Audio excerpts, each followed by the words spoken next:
In the quiet suburb of Cactus Bluff Estates, there were 3 moments when a middle-aged woman named Linda Harper screamed so loudly the neighborhood dogs needed therapy. The first was when someone installed artificial turf on their lawn.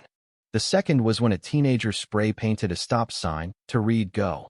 But the third was when she saw Nathan Blake's windmill spinning silently, mocking her from behind a tastefully neutral stucco fence. Her scream echoed, and deep beneath her feet, a classified federal surveillance hub flickered, sputtered, and teetered on failure. Cactus Bluff was a place where homeowners association (HOA) rules were enforced with the precision of a military drill. Mailboxes had to match, trash cans stayed hidden, and holiday decorations had a strict 72-hour post-holiday grace period. Every month, residents received a laminated newsletter, Harmony and Order, curated by Linda herself. She hadn't just become HOA president, she'd risen to power like a lioness staking claim to her territory, armed with a binder thicker than the town's zoning laws. To Linda, rules weren't just guidelines. They were the foundation of civilization. Nathan Blake, however, was her nemesis. He'd moved in 3 years ago, a quirky bachelor with a fondness for Hawaiian shirts and solar-powered lawn gnomes. To most, he was charmingly eccentric. To Linda, he was chaos incarnate. His crimes included feeding raccoons, hanging unapproved string lights, and now, erecting a 24-foot windmill, a sleek, angular beast that screamed defiance of HOA regulations. To Nathan, it was vital to his secretive work. To Linda, it was a personal affront. She stormed to his door, clutching her binder like a weapon. Nathan answered, holding a half-eaten waffle, wearing socks with cartoon cacti. "Morning, Linda," he said cheerfully. "Mr. Blake," she snapped, flipping through laminated pages. "You're in violation of Section 78.3. No structure over 10 feet without board approval." "I thought that was for flagpoles," Nathan replied, chewing. "And what, pray tell, is that wind-powered monstrosity in your yard?" she demanded. "A vertical axis turbine for low-speed wind," he said, wiping syrup off his chin. Linda's lips tightened. "You have 72 hours to remove it, or I'm escalating this." Nathan shrugged. "Do what you gotta do." What Linda didn't know was that the windmill wasn't just an eco-project. Hidden beneath Nathan's yard, accessed via a biometric trapdoor disguised as a koi pond, was a bunker filled with servers, satellite uplinks, and monitors tracking a 100-mile stretch of the U.S.-Mexico border. Nathan, a whistleblower from a shady tech firm, had been recruited into Project Eagle Nest, a covert federal initiative. The windmill powered a microgrid supporting radar, drones, and AI tracking heat signatures in the desert, and Linda was about to unplug it over landscaping aesthetics. She rallied the HOA, holding an emergency meeting in board member Greg Larson's backyard, complete with Dove-led eggs and watery lemonade. Linda argued passionately about aesthetic disharmony. The board, half terrified, voted to dismantle the windmill. Nathan was notified via certified mail and snarky texts. He didn't fight it. Instead, he made a late-night satellite call to his handler. "They're tearing it down," he said. "This could go dark. Monitor it. Stay low," came the reply. Linda hired her nephew's company, Clip and Clean, to remove the windmill. They arrived with tools and Gatorade, dismantling it as Nathan watched from his porch. By the time the last blade fell, it was too late. Underground, system monitors flashed red.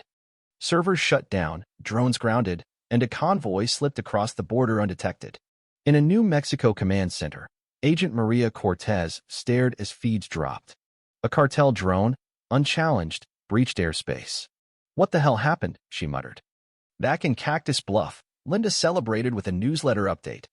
Nathan watched the sunrise over his bladeless windmill, knowing a failsafe had gone cold. 3 hours later, agents arrived. No badges, just sunglasses and a van smelling of coffee and Kevlar. Nathan was whisked away. In a command center, Cortez watched monitors scream failure. The windmill had been the grid's backup, just one turbine, and it was gone because of an HOA feud. When Nathan returned, agents swarmed his property, scanning the koi pond and muttering about fried circuits. The bunker was dead, its systems scrambled. A red flag drone carried an unknown payload. Linda, meanwhile, sipped a mimosa, unaware of the chaos. Then an SUV pulled into her driveway. Two agents flashed badges. "You're coming with us," one said. "Excuse me." Linda huffed. "I'm the HOA president." "Yes," the agent replied. "That's why we're starting with you." In Nathan's leave-wying room, Linda sat stunned as Agent Cortez explained. "That windmill powered a federal relay. You shut down border security." Linda blinked. "A spy base?" "It's complicated," Cortez said.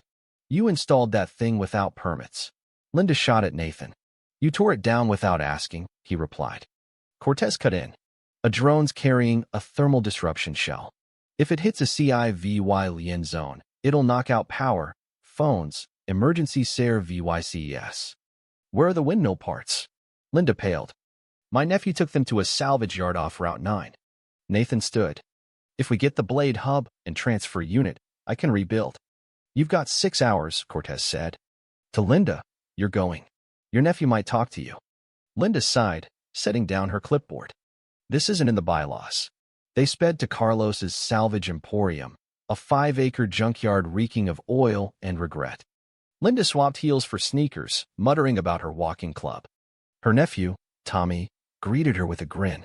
"Aunt Linda, Fed's finally got you." "I need the windmill parts," she said. Tommy shrugged. "Could be anywhere." "Sold some, melted some." "Tommy," Linda said, "lives are at stake." He grinned. "I'll show you for a deal. Get the HOA to approve my art. A rooster on a motorcycle with a shotgun." Linda groaned. "Fine." Tommy led them to a tarp under a trampoline. The blade hub was scratched but intact, the transfer unit salvageable. They loaded the SUV and raced back. Nathan worked feverishly, Linda surprising everyone by helping sorting bolts, shooing nosy neighbors.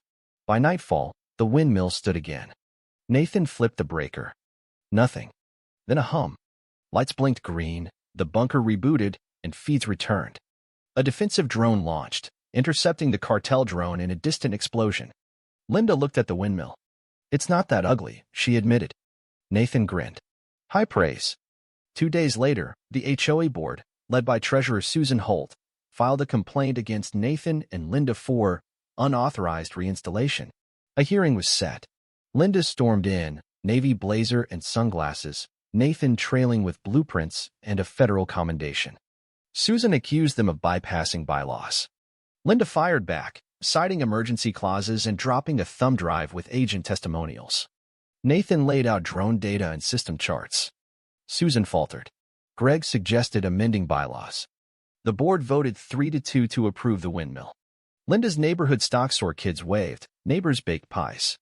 Nathan resumed his work, pitching signal-boosting lawn gnomes to Cortez. Linda revamped the HOA, adding preparedness training and a podcast, Rules for Good, with Nathan as a loyal listener. Then a new neighbor arrived, his backyard hiding satellite uplinks disguised as patio heaters. Linda sipped coffee, smiled, and began drafting a new regulation. In Cactus Bluff, the windmill spun, whispering secrets to the desert sky.